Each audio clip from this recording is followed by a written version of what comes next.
Smallpox is a highly contagious and frequently fatal viral disease that is characterized by a fever and a distinctive skin rash that leaves pockmarks.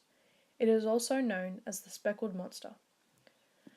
Attachment of the virus to the host cell is the initial step in infecting an individual. Variola, the smallpox pathogen, usually enters through the respiratory tract. It attaches to the mouth, trachea, or lung mucosa. The cell comprises of the mucous membrane are not tightly packed, therefore allowing it to penetrate and move into the saliva. From there, the virus invades the bloodstream and spreads to the skin, intestines, lung, kidney, and brain. The virus activity in the skin cells creates the well-known pox rash. Once the virus reaches the cell membrane, it is brought in through the endocytosis. Once in the host cell, the core protein is released. Variola replicates in the cytoplasm of the host cell. The proteins that bind to the immune molecules are either secreted or bound to the infected cell's membrane. After the virus has reproduced, they will break out of the host cell and move into other cells, completing the same process. Host cell death, or apoptosis, occurs as a result of having excessive amounts of the virus, which reduces the ability of the host cell in conducting its own production of normal proteins. Although, in recent studies, scientists at St. Louis University have discovered why smallpox could evade the immune system so effectively, allowing it to become an epidemic. Normally, when a virus enters the bloodstream, the immune system responds by producing a substance called interferon gamma, which assists the development of the immune response that's responsible for ridding the body of the virus. Pox viruses, however, all become encoded with a potent weapon to evade the immune system: interferon gamma binding proteins. As its name implies, the protein literally binds to the interferon gamma and immobilizes it, preventing it from marshalling the immune system's defenses. The pox virus is then able to replicate and cause immense damage within the body. Smallpox became a huge epidemic due to its spread through human-to-human interactions.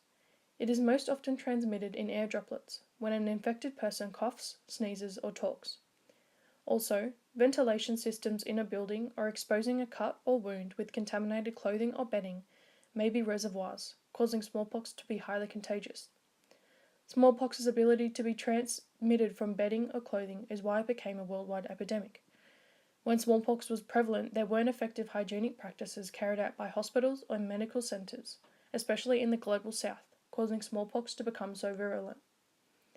The infected can also be contagious for up to 24 days, meaning it is likely for them to encounter people and spread the virus, causing the disease to be very hard to control.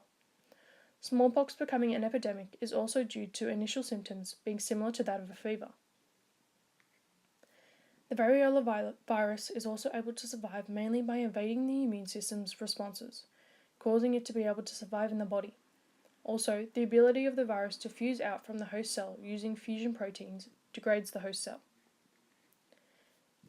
Inoculation of healthy individuals by placing pus or powdered scab material from an infected individual into the nose of the intended was recorded by Chinese as early as the 10th century.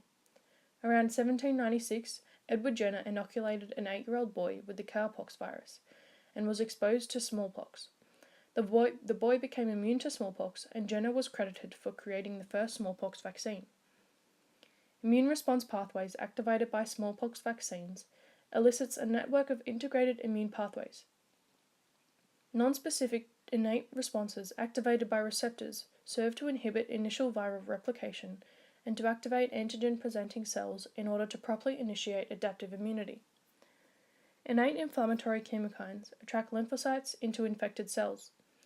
Helper T cells supply necessary cytokines for the B cell replication and recognition. B cells produce antibodies that neutralize viral particles and allow for the antibody-dependent cell toxicity. Together, humoral and adaptive responses halt viral replication and break down infected cells and remove viral particles from the host. Virus-specific lymphocyte numbers then contract to a small memory population capable of rapidly responding to a subsequent infection more effectively. This model clearly shows the importance of vaccination to stop the spread of smallpox when it was prevalent solely due to the millions of lives smallpox had taken. The creation of this vaccine in the late 1700s dramatically reduced the virulence of smallpox, and when it became an epidemic in the 20th century, the vaccine was administered all around the world in a successful program that allowed herd immunity to completely stop the spread of disease. Due to its eradication, this demonstrates the importance of a vaccine in stopping the spread of the smallpox disease. For centuries, smallpox killed millions of people around the world, but thanks to global immunization programs, the deadly infectious disease was wiped out in the late 1970s. Today, scientists keep only a small amount of the virus alive under tightly controlled conditions in the US and Russia for medical research on pox viruses.